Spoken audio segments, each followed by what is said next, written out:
Hi friends, welcome to our channel Vaidik Pathshala. और आप लोग पढ़ रहे हैं क्लास 11 माइक्रो इकोनॉमिक्स का चैप्टर नंबर 1 इंट्रोडक्शन। ठीक।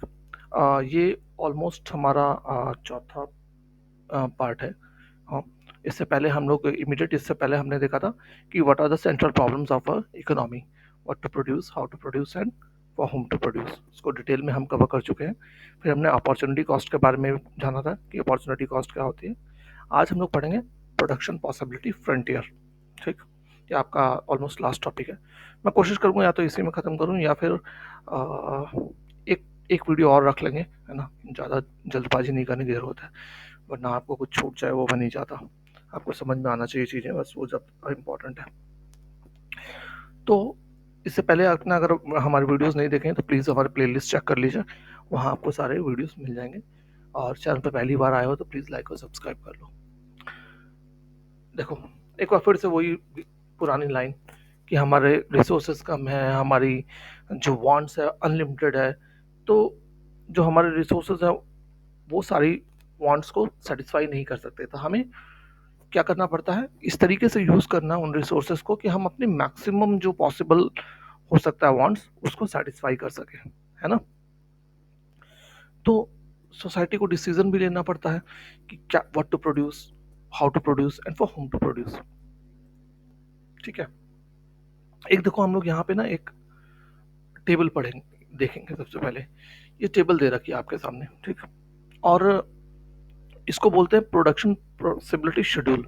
शेड्यूल मतलब टेबल ही है, ठीक है। जहाँ भी शेड्यूल बोला जाए आपसे इकोनॉमिक्स में ना, आपके आप समझ लेना मतलब टेबल है वो, ठीक। अब यहाँ पे ना दो आपको कमोडिटीज ले जा रही है, ठीक।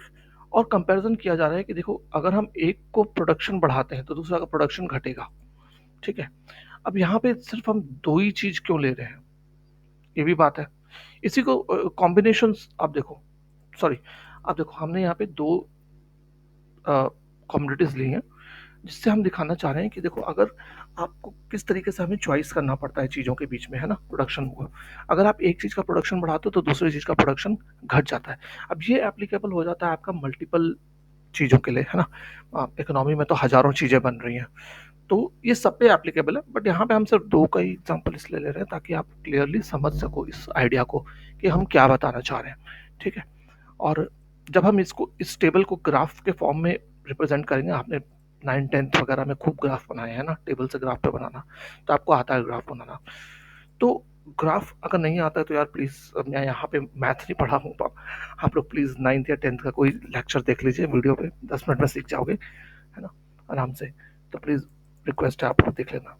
तो यहाँ देखो, ठीक है। तो जब हम इसको ग्राफ पे रिप्रेजेंट करते हैं तो उसको हम क्या बोलेंगे, उसको हम बोलते हैं प्रोडक्शन पॉसिबिलिटी फ्रंटियर, या उसका दूसरा नाम है प्रोडक्शन पॉसिबिलिटी कर्व, ठीक। अब देखो, अगर डेफिनेशन में पूछा जाए कि what do you mean by production possibility frontier, तो आप बोलोगे it refers to graphical representation of possible combination of two goods that can be produced with given resources and technology. क्या मतलब भाई, graphical representation of possible combination of two goods, ये तो आपको समझ में आ गया है ना। दो गुड्स के पॉसिबल जो भी कॉम्बिनेशन हो सकते हैं उसको रिप्रेजेंट कर रहे हैं हम ग्राफ में, आगे क्या लिखा हुआ उसमें, आगे लिखा हुआ है आपका कि with given resources and technology, मतलब रिसोर्सेज लिमिटेड है और टेक्नोलॉजी भी आप जो प्रेजेंट टाइम में अवेलेबल है बस उसी से बना रहे हो। ऐसा नहीं कि आप अलग से टेक्नोलॉजी को एडवांस कर रहे हो, ठीक है। तो ये है डेफिनेशन आपकी। प्रोडक्शन पीपीएफ को और किस नाम से जाना जाता है, production possibility curve, production possibility boundary, transformation curve, transformation boundary, transformation frontier, किसी भी नाम से आपको पूछा जा सकता है, ठीक। तो ये नाम आपको पता होना चाहिए। अच्छा, पीपीएफ को ड्रॉ करने से पहले हम कुछ एक एजम्पशन मान लेते हैं, एज्यूम कर लेते हैं। एज्यूम कर लेना मतलब मान लेना, किसी चीज का मान लेना, बस, ठीक। जैसे हम मैथ में मानते थे ना कि लेट इट बी एक्स, है ना, एक्स करके मान लेते थे ना कुछ किसी भी चीज के लिए, तो फिर एक्स की वैल्यू निकाल लेते थे। उसी तरीके से एजम्पशंस होते हैं, ये एजम्पशंस, उनको एजम्पशंस बोला जाता है, एज्यूम कर लेना। तो सबसे पहला पीपीएफ के लिए एजम्पशन क्या है आपका, कि amount of resources in a given economy is fixed. वैसे भी फिक्स्ड ही होता है गिवन इकोनॉमी में, लेकिन हम जब ये ड्रॉ कर रहे हो उस समय की बात है कि उस समय फिक्स्ड हो सकता है उसके बाद और बढ़ जाए या घट भी जाए, है ना, लेकिन हम जिस टाइम पे बना रहे हैं उस समय रिसोर्सेज फिक्स्ड है, ठीक। और इन रिसोर्सेज को हम एक फॉर्म से दूसरे फॉर्म में ट्रांसफर कर सकते हैं, ठीक।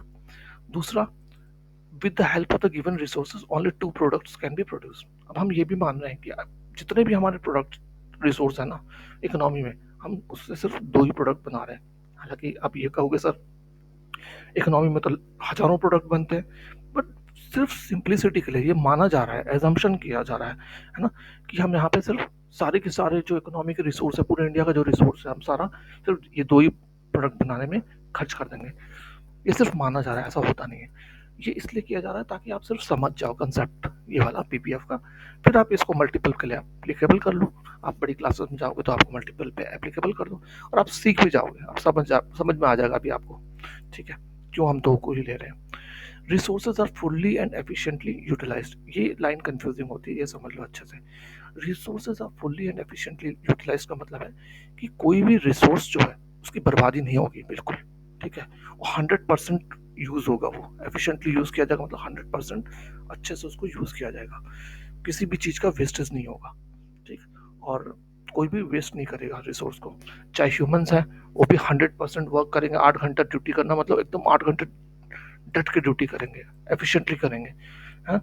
और रिसोर्सेज है तो मतलब कुछ भी प्रोड्यूस कर रहे हैं जिस चीज को, हम उसका वेस्ट नहीं करेंगे, हम बिल्कुल 100% बनेगा वो। अब ये सब चीजें होती तो है नहीं प्रैक्टिकल लाइफ में, बट एजम्पशन है भाई, एज्यूम किया जा रहा है खाली यहाँ पे। चौथा एजम्पशन क्या है, एजम्पशंस आते हैं एग्जाम में लिखने के लिए, है ना, तो आप ये याद रखना, resources are not equally efficient in production of all products. So when the resources are transformed from production of one good to another, productivity decreases. अब देखो, ऑब्वियस सी बात है, अगर मान लो एक आदमी एक कंपनी में काम करता है, ठीक है, अचानक उसको निकाल करके आप कहीं और डाल दो। फॉर एग्जाम्पल, मान लो आर्मी का आदमी है ना, आर्मी में जॉब करता है भाई वो। अब उसको अचानक आपने क्या किया, वहां से निकाल दिया आर्मी से, और आपने कहा कि अब तुम एक काम करो, बैंक में काम करना चालू करो भाई, बैंक कैशियर का काम करना चालू करो। तो उसके लिए कितना मुश्किल होगा चीज़ों को, है ना, मेंटली। कुछ दिन तो उसको सीखने में ही लग जाएंगे कि कैसे काम करता है बैंक के, क्या क्या फंक्शन है। तो वो क्या होगा, स्लो डाउन हो जाएगा बैंक का फंक्शन। जो एक पहले से ही वर्कर अगर कैशियर एक्सपर्ट हो, वो अगर उसको रखा जाए वहाँ पे काम कर रहा है, तो हो सकता है वो 1 घंटे में 50 लोगों को निपटा देता है ना।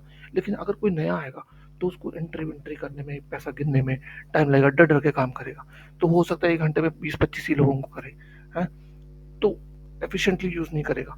तो जब एक रिसोर्स को दूसरे रिसोर्स में डाला जाता है, तो ऐसा नहीं होता कि वो इक्वली एफिशिएंट हो हर जगह। हर कोई हर काम थोड़ी ना कर सकता है यार, है कि नहीं। अब मान लो मैं आपको इकोनॉमिक्स पढ़ा रहा हूँ बड़ा अच्छे से, तो ऐसा थोड़ी है कि मैं आपको फिजिक्स भी बड़ा अच्छा पढ़ा सकता हूँ, है ना। हो सकता है मुझे फिजिक्स भी आता हो, मैथ भी आता हो, पढ़ा हुआ है हमने, लेकिन हो सकता है मैं अच्छे से नहीं पढ़ा पाऊँ आपको फिजिक्स और मैथ, इतना अच्छे से मैं आपको इकोनॉमिक्स पढ़ा पा रहा हूँ, है कि नहीं। तो resources are not equally efficient in production of all the products, ठीक है। तो जैसे ही आप एक रिसोर्स को दूसरे जगह डालते हो, तो प्रोडक्टिविटी 100% डिक्रीज होगी। हो सकता है मैं आज इकोनॉमिक्स पढ़ा रहा हूँ, बाद में मेरे को बोला जाए कि नहीं, आपको किसी को हो सकता है, अब मैं संस्कृत भी पढ़ा हुआ हूँ, है ना, तो बोला जाए मेरे को संस्कृत पढ़ाना है, या बोला जाए फिजिक्स पढ़ाना है, हाँ, केमिस्ट्री पढ़ाना है क्लास 10 तक का, तो पढ़ाने के लिए तो मैं पढ़ा ही दूंगा।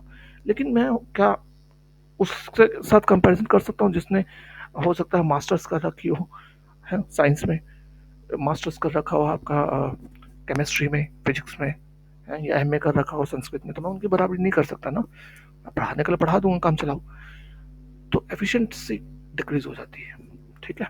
समझ में आया होगा आपको ये वाला point. The level of technology is assume to be constant, और हम ऐसा मान के चल रहे हैं कि टेक्नोलॉजी ना बदलेगी नहीं, जो टेक्नोलॉजी है वही चलती रहेगी, ये भी हम मान रहे हैं। ये सारे एजम्पशन है, तो ये 5 एजम्पशन आपको याद रखने हैं, ठीक। चलो हम अपना वापस से प्रोडक्शन पॉसिबिलिटी शेड्यूल पे आते हैं। शेड्यूल मतलब क्या है आपका, ये टेबल, जहाँ भी शेड्यूल पढ़ोगे आज के बाद इकोनॉमिक्स में, उसका मतलब है टेबल, ठीक। ये क्या है, हाइपोथेटिकल है, इमेजिनरी है, ऐसा हुआ नहीं है, बस मान लिया गया है। क्या क्या पॉसिबिलिटीज हैं, मान लो 21 गन जब बनती है, 21 गन, तो बटर 0 ग्राम या 0 पैकेट बोल लो आप बनता है, ठीक है। तो हमें तो दोनों का प्रोडक्शन चाहिए भाई। तो हम कहते हैं कि सर चलो गन को कम कर दो थोड़ा सा। तो हम क्या करते हैं, गन को 1 यूनिट कम कर देते हैं, 20 ले आते हैं। तो हमने देखा जब इसका जो रिसोर्स था, जो यहाँ पे रिसोर्स लगता, अब रिसोर्स पैसा भी हो सकता है, ह्यूमन भी हो सकता है ना, दोनों पॉसिबिलिटीज हैं। तो आप रिसोर्स को ट्रांसफर कर रहे हो दूसरे में, है ना, वन गुड से सेकंड गुड में। तो आपको क्या मिला यहाँ पे,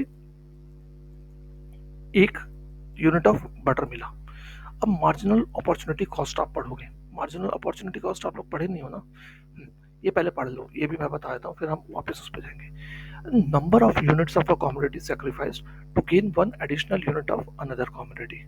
ठीक, मतलब एक एक्स्ट्रा यूनिट बटर का पाने के लिए, हाँ, कितने यूनिट्स आप सेक्रीफाइस कर रहे हो दूसरे गुड का, ये कहलाता है मार्जिन ऑफ है ना, marginal opportunity cost. Opportunity cost तो हमने पढ़ा था अभी, उसी को आगे मार्जिनल लग गया। एक एक्स्ट्रा मार्जिनल जहां भी यूज होगा ना आपका, आप समझ लो कि एक्स्ट्रा, थोड़ा सा एक्स्ट्रा, ऐसा नहीं बहुत ज्यादा एक्स्ट्रा, थोड़ा सा एक्स्ट्रा पाने के लिए मार्जिनल, है ना, थोड़ा सा एक्स्ट्रा पाने के लिए आपको कितना सेक्रीफाइस करना पड़ रहा है। और वो एक्स्ट्रा कितना होगा, हमेशा 1 यूनिट। ठीक है, यहाँ पे 1 यूनिट ट्रांसफॉर्मेशन कब में, 1 यूनिट एक्स्ट्रा बढ़ाने के लिए आपको बटर के कितने यूनिट्स आप गन के सेक्रीफाइस कर रहे हो, ये कहलाएगा आपका मार्जिनल अपॉर्चुनिटी कॉस्ट, एमओसी। ठीक है, फिर एमआरटी भी पढ़ेंगे आप, मार्जिनल रेट ऑफ ट्रांसफॉर्मेशन। ये क्या होता है, change in sacrifice divided by change in gain. ठीक है, इसको कहते हैं MRT, change in gain, sacrifice upon change in gain. कैसे याद रखोगे आप, सेक्रीफाइस अपॉन गेन याद रखना आपको। ठीक है, SG, sacrifice upon gain, change in sacrifice upon change in gain. अब देखो कैसे हम करेंगे। यहाँ हमने क्या किया, 1 यूनिट बटर बनाने के लिए हमने देखा कि 1 यूनिट घटाना पड़ता है गन का। चलो जी ठीक है, तो अगर हम एमआरटी का देखें तो चेंज इन गन कितना आया, 1, sacrificed unit, change in sacrificed कितना हुआ, 1 यूनिट, और चेंज इन बटर भी कितना हुआ, 1 यूनिट हुआ, है ना, 0 से 1 आया। चलो अब आगे हम देखते हैं 20 से, अब हमने अभी बटर का प्रोडक्शन तो और बढ़ाना है, अब हमने बटर का प्रोडक्शन और बढ़ाया, 1 से 2 यूनिट कर दिया जी। तो देखा कि 2 यूनिट करने के लिए अब हमें और ज्यादा गन के जो रिसोर्सेज है उसको और कम करना पड़ेगा। तो इस बार गन का रिसोर्स 18 हो गया। ठीक है, मतलब 2 और सेक्रीफाइस करने पड़े हमें गन 1 यूनिट ऑफ बटर के लिए। फिर 18 से, फिर 2 से 3 बटर यूनिट के लिए 18 से 15 आ गया, 3 यूनिट हो गया। फिर 3 से 4 के लिए 15 से 4 आ गया। तो हर बार आप देख रहे हो बढ़ता जा रहा है ना, सेक्रीफाइस जो आइटम है वो बढ़ता जा रहा है। एक टाइम आएगा, ऐसा आएगा जब वो 0 ही हो जाएगा, लेकिन हमें 0 तो चाहिए नहीं, हमें तो इन्हीं में से कोई बेस्ट कॉम्बिनेशन चाहिए होगा, जहाँ पे हमें लगेगा कि नहीं ये कॉम्बिनेशन जरूरी है, हमें गन्स भी चाहिए और हमें बटर भी चाहिए, दोनों चाहिए। तो हम एक पॉइंट पे जाकर के रोक देंगे। ठीक है, तो इस तरीके से आप देखते हो क्या, कि अगर आप इसको प्लॉट करोगे, है ना, ग्राफ पे, तो ग्राफ कैसे बनेगा, कुछ इस तरीके से बनेगा। ठीक है, इसको हम बोलेंगे प्रोडक्शन पॉसिबल फ्रंटियर। ठीक, आप देखो, अब एमओसी आप देखो हमेशा बढ़ता हो जाएगा। एमओसी का देख रहे हो आप, हमेशा बढ़ रहा है, 1 2 3 4 5 6, एमओसी हमेशा बढ़ता ही रहता है। ठीक है, कभी भी कम नहीं होता। क्यों एमओसी बढ़ता है, क्योंकि आप जब भी ट्रांसफर कर रहे हो, है ना, एक जगह से दूसरे में, तो 100% क्या होगा आपका, जो दूसरे का सेक्रीफाइस है वो बहुत तेजी से गिरेगा ही गिरेगा प्रोडक्शन। ठीक है, क्योंकि आपका नई जगह पे जो आ रहा है बंदा, वो टाइम लेगा सीखने के लिए। ठीक है, यहाँ पे दिया हुआ है, increasing MOC operates because productivity and efficiency of factor of production decreases as they are shifted from one use to another. ठीक, जब आप फैक्टर ऑफ प्रोडक्शन, यानी कि या तो आप कैपिटल को ले लो, या फिर आप ह्यूमन मैन पावर को ले लो, या मशीनरी को ले लो, तो जब भी एक जगह से दूसरी जगह जाता है तो उसको एडजस्ट करने के लिए टाइम लगता है, और वो क्या करता है, इंक्रीज कर देता है अपॉर्चुनिटी कॉस्ट को। ठीक,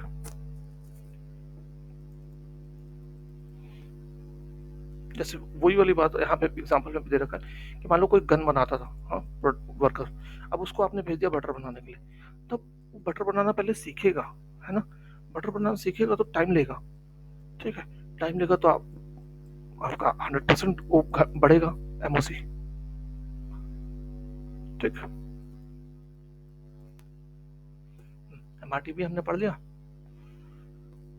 अब प्रॉपर्टीज ऑफ पीपीएफ पढ़ लेते हैं, ज़्यादा प्रॉपर्टी नहीं, बस 2 ही प्रॉपर्टी है, फिर हम कुछ चीज़ें अटेनेबल अनअटेनेबल तक पढ़ेंगे। PPF MRT straight line opportunity cost, ठीक है, देखते हैं कहाँ तक जाते हैं, ठीक है। अब हम देखने वाले हैं what are the properties of PPF. सबसे पहले प्रॉपर्टी इसकी आएगी पीपीएफ स्लोप्स डाउनवर्ड, ठीक है, हमेशा स्लोप डाउन करेगी, ये देखो, ये हमेशा पीपीएफ डाउनवर्ड स्लोप करेगी, कहाँ, लेफ्ट टू राइट, ठीक है, ये हमेशा होगा, कब, ठीक है, पीपीएफ स्लोप्स डाउनवर्ड। और पीपीएफ क्या है, maximum possible combination of two goods है ना, more of one goods can be produced only by taking resources from the other production of good.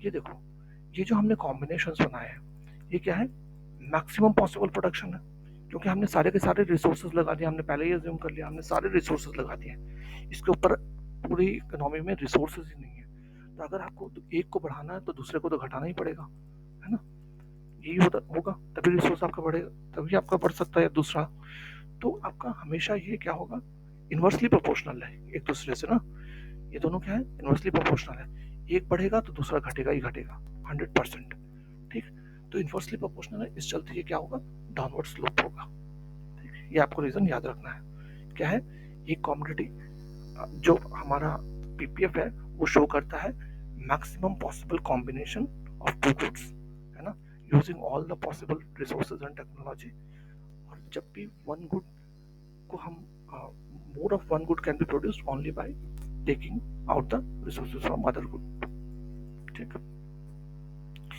PPF is concave shaped, ये आपको याद रखना है, कनकेव क्या, अब देखो केव जैसा है ना, केव का गेट कैसा होगा, आपका ऐसे ही तो रहता है गेट, है ना, इधर भी एक्सटेंड कर लो तो गेट हमेशा ऐसे ही बनेगा केव का, तो ऐसे याद रखो, ठीक है, कनकेव, ये क्या है, कनकेव शेप्ड है, तो कनकेव शेप्ड क्यों होता है भाई, ये भी जान लो, ये इसलिए होता है क्योंकि because of increasing marginal rate of transformation, ठीक, बस आपको ये लाइन रखनी है, क्यों होता है कनकेव जी, because of increasing marginal rate of transformation, MRT आपका बढ़ता जा रहा है इस चलते, ठीक है,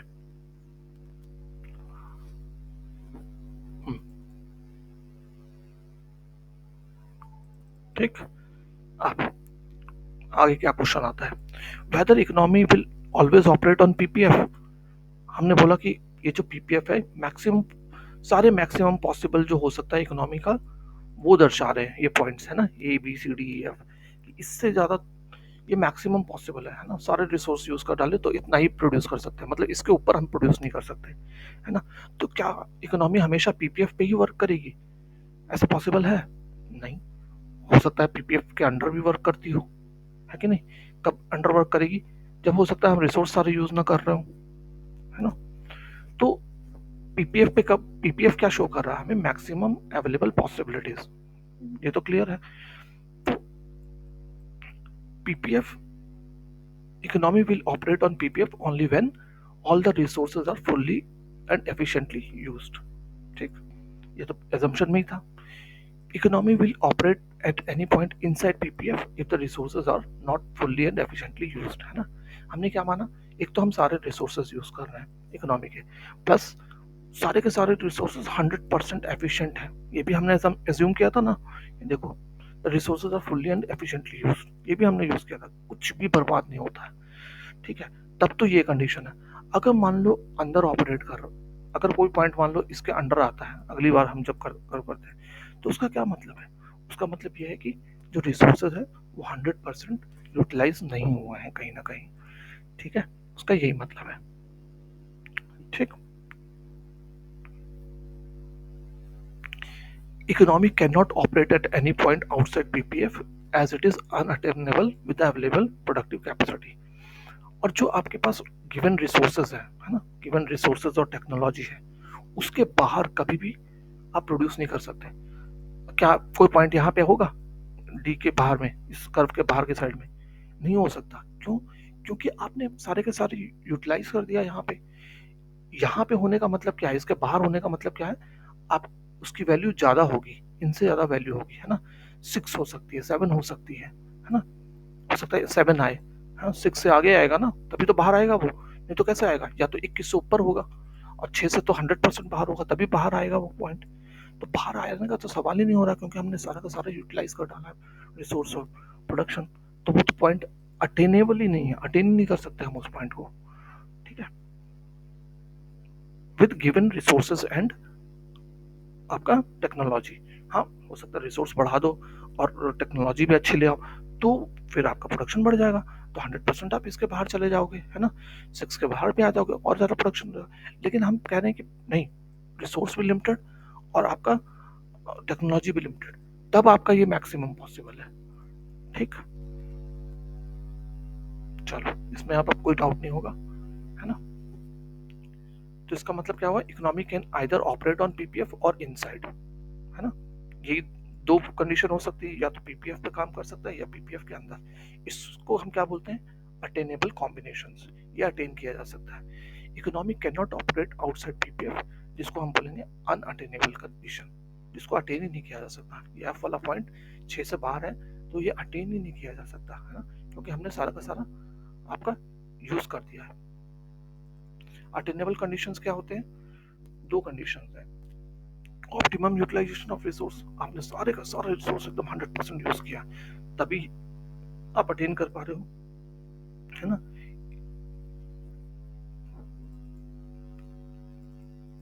और इनएफिशिएंट यूज जब अंदर होगा, है ना, तो कहीं ना कहीं आपने यूटिलाइज नहीं किया प्रॉपरली, इस चलते इनएफिशिएंट भी है। लेकिन ये दोनों क्या है कंडीशन? ये दोनों क्या है? आपके अटेनेबल है ना? देखो ये तो मैक्सिमम है ही है, यहाँ तक तो हम कर ही सकते हैं। इसके अंदर कुछ भी होगा वो सारा का सारा अटेनेबल है, वो सारे के सारे हम प्रोडक्शन कर सकते हैं, है ना? ये तो मैक्सिमम लिमिट बता दिया कि इसके बाहर नहीं हो सकता भाई। तो इसके बाहर का जो है वो अनअटेनेबल कंडीशन है। ठीक,